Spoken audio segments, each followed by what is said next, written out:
اچھے انسان کی 5 نشانیاں کون سی ہیں؟ نبی کریم صلی اللہ علیہ وآلہ وسلم کا یہ فرمان ضرور سن لیں۔ حضور اقدس نور مجسم صلی اللہ علیہ وآلہ وسلم نے فرمایا، اچھے اور صاف دل انسان کے اندر یہ 5 نشانیاں ضرور ہوتی ہیں۔ آئیے جانتے ہیں اچھے اور صاف دل انسان کے اندر کون کون سی نشانیاں ہوتی ہیں۔ ویڈیو کو مکمل دیکھ کر بسم اللہ الرحمن الرحیم۔ السلام علیکم ورحمۃ اللہ۔ محترم ناظرین، صاف دل انسان کی 5 نشانیاں کون کون سی ہیں اور ہمارے پیارے حضور اقدس صلی اللہ علیہ وآلہ وسلم نے اچھے انسان کی کون کون سی نشانیاں بیان فرمائی ہیں، یہ تمام باتیں اس ویڈیو میں پیش کی جا رہی ہیں۔ محترم ناظرین، سب سے پہلے بات کرتے ہیں صاف دل انسان کی 5 نشانیاں کون کون سی ہیں۔ ماہرین نفسیات کے مطابق صاف دل انسان میں یہ 5 نشانیاں پائی جاتی ہیں۔ نمبر 1، ایسا شخص جو بہت جلد جذباتی ہو جاتا ہے، یعنی جب اس کے سامنے کوئی غلط بات کی جائے تو اس بات سے قطع نظر کے آگے کون کون بیٹھا ہے یا اس کے جذباتی پن کے کیا کیا نقصان ہوتے ہیں، وہ کھل کر اپنی سچائی کا اظہار کرے گا اور اس مقصد کے لیے جذبات کا سہارا لے گا۔ نمبر 2، ایسا شخص جس کا غصہ تھوڑی دیر کے لیے ہوگا، یعنی جیسے وہ بہت جلدی جذباتی ہو جاتا ہے اور سامنے والے سے لڑ جاتا ہے، ویسے ہی بہت جلدی ٹھنڈا بھی ہو جاتا ہے اور پھر سے بالکل ایسے ہی ہو جاتا ہے جیسے کچھ ہوا ہی نہیں۔ نمبر 3، ماہرین نفسیات کہتے ہیں کہ ایسا شخص نہایت حساس طبیعت کا مالک ہوتا ہے اور لوگوں کے تلخ رویے اسے بہت تکلیف دیتے ہیں، یعنی ایک صاف دل انسان جب کسی کا تلخ رویہ دیکھتا ہے تو اندر سے ٹوٹ جاتا ہے۔ نمبر 4، ایسا شخص جو ہر رشتے کو دماغ کے بجائے اپنے دل سے نبھائے گا، یعنی جس کے ساتھ تعلق نبھائے گا دل سے نبھائے گا، پورا کا پورا اسی کا ہو جائے گا اور ہر دم اس کی خیر اور بھلائی کے لیے بے قرار رہے گا۔ نمبر 5، ماہرین نفسیات کے مطابق ایک اچھے اور صاف دل انسان کی 5ویں نشانی یہ ہے کہ ایسا شخص کبھی بھی کسی کے دل میں اپنے لیے وہ خلوص اور محبت نہیں جگا پائے گا جو وہ دوسروں کے لیے محسوس کرتا ہے، جبکہ اس کے برعکس چلاک، ہوشیار، مکار اور چاپانوس قسم کے لوگ سب کے پیارے ہوتے ہیں۔ محترم ناظرین، یہ وہ 5 نشانیاں ہیں جو ایک صاف دل انسان کے لیے ماہرین نفسیات نے بتائی ہیں۔ آئیں اب اس کائنات کے سب سے بڑے امام اور پیشوا نبی آخر الزمان حضرت محمد مصطفیٰ صلی اللہ علیہ وآلہ وسلم کی زبان اقدس سے جانتے ہیں کہ اچھے اور صاف دل انسان کی کیا خوبیاں ہیں۔ امام بخاری رحمت اللہ علیہ نے کتاب الادب میں لکھا ہے کہ حضرت اسماء بنت یزید رضی اللہ تعالی عنہا فرماتی ہیں کہ ایک دن جناب رسول اللہ صلی اللہ علیہ وآلہ وسلم نے فرمایا، کیا میں تمہیں تمہارے اچھے لوگوں کے بارے میں نہ بتاؤں؟ صحابہ کرام نے عرض کیا، یا رسول اللہ صلی اللہ علیہ وآلہ وسلم، ضرور آگاہ فرمائیں۔ جناب نبی اکرم صلی اللہ علیہ وسلم نے فرمایا، وہ لوگ جنہیں دیکھا جائے تو خدا یاد آ جائے، یعنی جن لوگوں کو دیکھ کر خدا یاد آ جائے وہ تم میں سے اچھے لوگ ہیں۔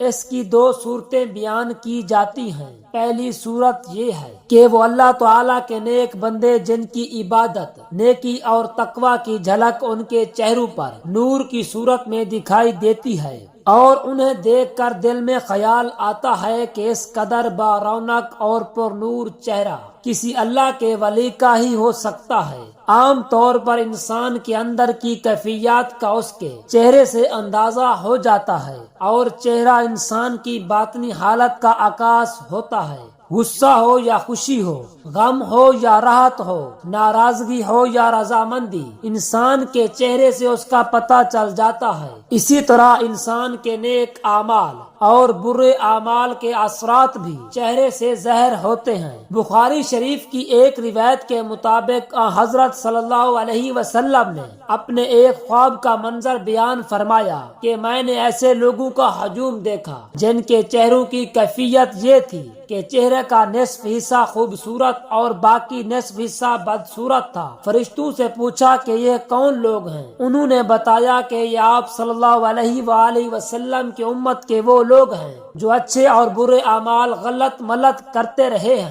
اعمال صالح بھی انہوں نے کیے ہیں اور اعمال سیام سے بھی پیچھے نہیں رہے۔ ان کے نیک اعمال ان کے چہرے پر حسن کی صورت میں نظر آ رہے ہیں اور برے اعمال چہرے پر بدصورتی کے طور پر نظر آ رہے ہیں۔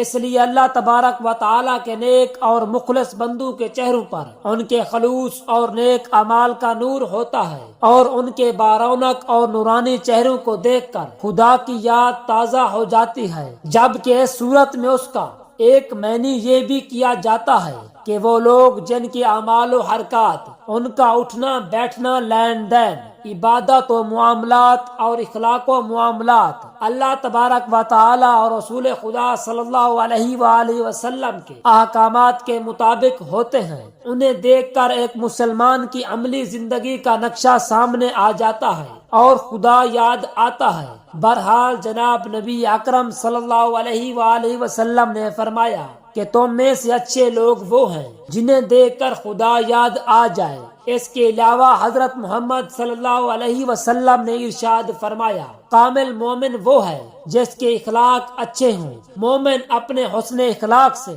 دن میں روزہ رکھنے والے اور رات میں عبادت کرنے والے کا درجہ پا لیتے ہیں۔ حضور نبی اکرم صلی اللہ علیہ وآلہ وسلم کا ارشاد ہے کہ تم میں بہترین شخص وہ ہے جس کے اخلاق سب سے اچھے ہوں۔ ہمارے اخلاق ہمارے خالق و مالک کے ساتھ بھی اچھے ہونے چاہیے اور بندوں کے ساتھ بھی۔ خالق و مالک کے ساتھ اچھے اخلاق کا مطلب یہ ہے کہ اسے ایک جانب اس کا ہم سیری کسی کو نہ بنائے، جو مال اس نے دیا اس میں سے اس کی راہ میں خرچ کرے، نماز کی پابندی کرے، یوم آخرت پر ایمان رکھے، قرآن پاک اور دیگر آسمانی کتابوں پر ایمان رکھے، اس کے حلال کردہ چیزوں کو حلال اور حرام کردہ چیزوں کو حرام جانے، ہمیشہ اپنے خالق و مالک کا شکر ادا کرتے رہیں اور تکلیف پہنچنے پر صبر کریں۔ یہ اوصاف ہے اچھے اخلاق والوں کا اپنے رب کے ساتھ۔ اس طرح ہمارے اخلاق بندوں کے ساتھ بھی اچھے ہونے چاہیے۔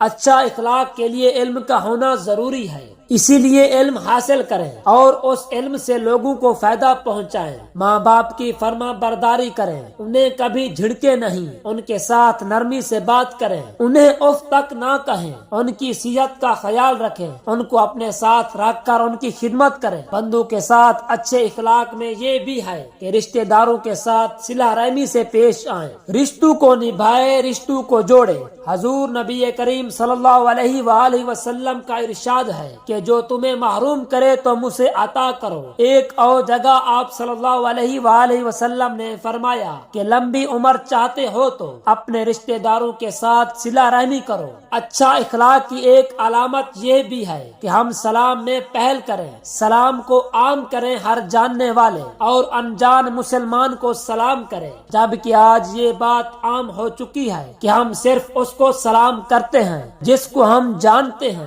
دعا ہے کہ اللہ رب العزت ہمیں ان بڑی بڑی معاشرتی برائیوں سے محفوظ فرمائے اور ہمیں ان لوگوں کے راستے پر چلنے کی توفیق عطا فرمائے جن کو نبی کریم صلی اللہ علیہ وآلہ وسلم نے اچھے لوگ قرار دیا ہے۔ اللہ تعالی ہمیں نیک اعمال کرنے کی توفیق عطا فرمائے۔ میرا سنانا اور آپ کا سننا اپنی بارگاہ الہی میں منظور و مقبول فرمائے۔ آمین ثم آمین۔